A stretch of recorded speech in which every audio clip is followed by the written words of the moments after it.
Mais pour aller droit au but, les gros problèmes auxquels nous sommes confrontés, c'est le manque de visibilité à moyen terme. Je m'explique. Le secteur des travaux publics est un secteur où les investissements sont relativement élevés dans les achats de matériel. Quand vous avez besoin du matériel pour l'entretien routier, il vous faut un certain nombre d'engins, comme des bulldozers, compacteurs, chargeurs, tout ça qui coûte énormément. Aujourd'hui, quand vous vous lancez dans cet investissement, vous n'avez pas la certitude, surtout sur les crédits bancaires, de pouvoir rembourser le crédit parce que les marchés sont relativement rares. Et la plupart des marchés sont des marchés inaccessibles aux nationaux. Regardez l'exemple du corridor 13. Pour participer à l'appel d'offres du corridor 13, il fallait justifier un chiffre d'affaires moyen de 20 milliards sur les 5 dernières années. Ce sont des chiffres qui éliminent d'office les sociétés nationales. Et dans ces marchés, malheureusement, il n'y a pas eu de négociation en amont pour protéger un peu les sociétés nationales. Il y a dans ce genre de projet des volets sociaux, comme par exemple quand on fait une grande route, vous pouvez voir sur l'exemple de Bois-Baoro, par exemple, qui a été fait par Sogea Atom, il y a des constructions de murs d'enceinte pour les écoles, des marchés, des aires de séchage, il y a des centres de santé, des choses comme ça qui peuvent être largement faites par des sociétés nationales, mais les sociétés adjudicatrices ne font pas de sous-traitance.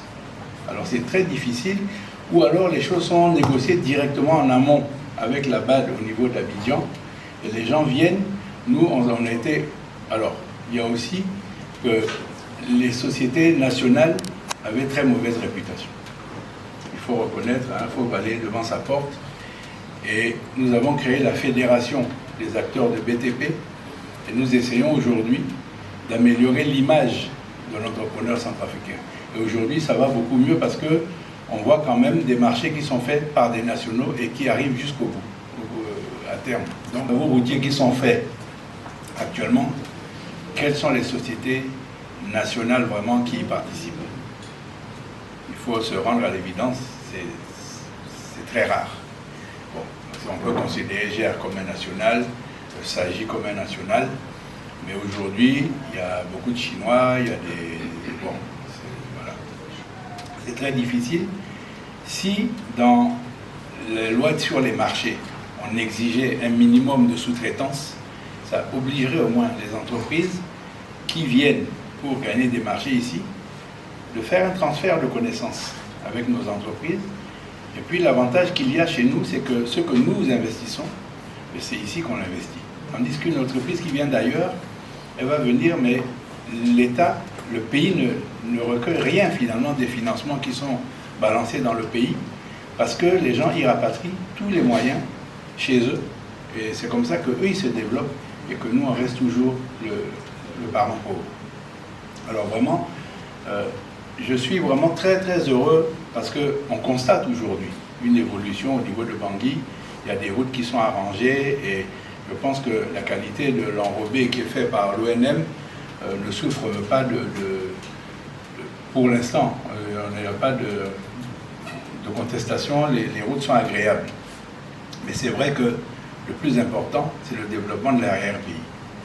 Parce que quand vous avez aujourd'hui un produit qui se fait en province, les coûts de transport dépassent largement même le coût de la marchandise que vous allez acheter.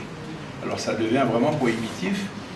Et puis, on est dans un pays où on a su rajouter des obstacles à l'acheminement des marchandises. Je veux parler par exemple du port sec du PK26.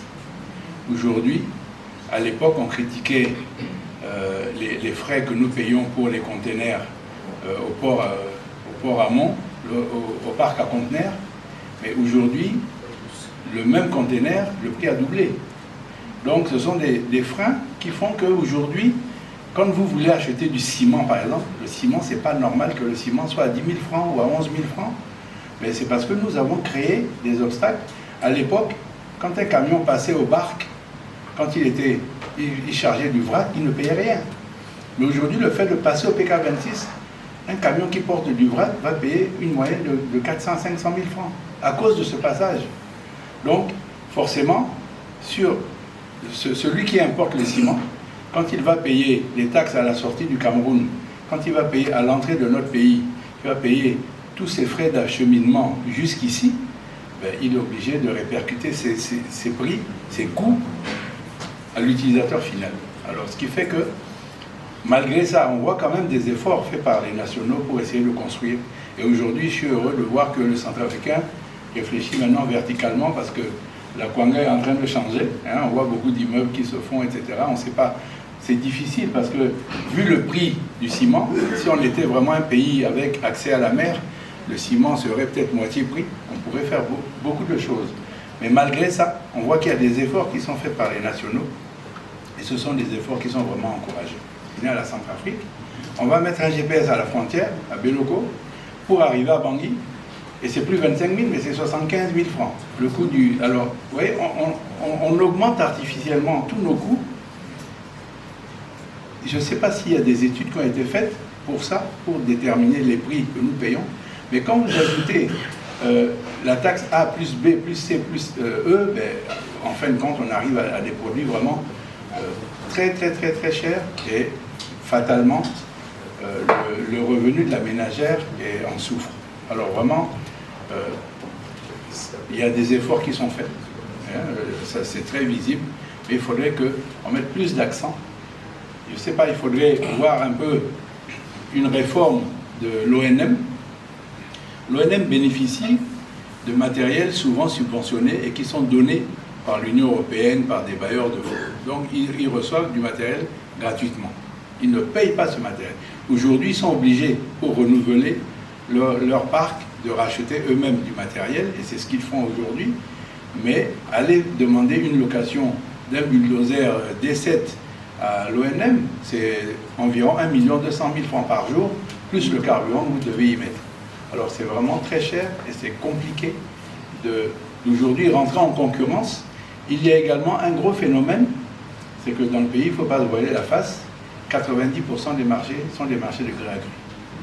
Donc il n'y a plus accès vraiment au marché public, parce que le peu qui reste sur les marchés publics, il y a tellement de gens qui s'agglutinent sur ces marchés-là, avec des structures, des coûts de structure qui sont totalement différents. Mon entreprise, par exemple, il y a des marchés, je ne réponds même plus, parce que lorsque la personne qui donne le marché a une règle de moins-disance, je sais très bien que moi je serais trop cher, c'est même pas la peine que je me fatigue à étudier un dossier. Donc, on arrive quand même à trouver des particuliers, des privés qui vont investir dans des choses, et ça nous permet quand même de travailler. Mais aujourd'hui, il y a une situation qui est difficile. Il faut redonner au service des marchés son pouvoir pour qu'il y ait une transparence plus grande dans ces secteurs-là, et que il y a beaucoup de chantiers qui restent inachevés. On dit tout de suite c'est la faute de l'entreprise. Mais souvent, c'est la faute des financements qui ne suivent pas, parce que vous allez avoir un financement. Monsieur le ministre a parlé tout à l'heure d'une route qui a commencé il y a 2 ans et qui, malheureusement, pour des raisons de priorité, elle n'est pas encore achevée, tout ça, mais ce sont des phénomènes qui sont réels. Et une petite entreprise, lorsque son entreprise est obligée d'arrêter le chantier pour des problèmes de financement, eh c'est la faillite assurée, parce qu'il ne peut pas maintenir son personnel, il ne peut pas continuer à vivre. Et aussi, l'erreur, c'est que les gens ne savent pas calculer. Quand ils font des prix, il faut prévoir les amortissements de ton matériel, il faut prévoir de quoi pouvoir réactualiser ton outil de production pour pouvoir continuer. Une brouette, ça s'abîme, une pelle, ça se détruit.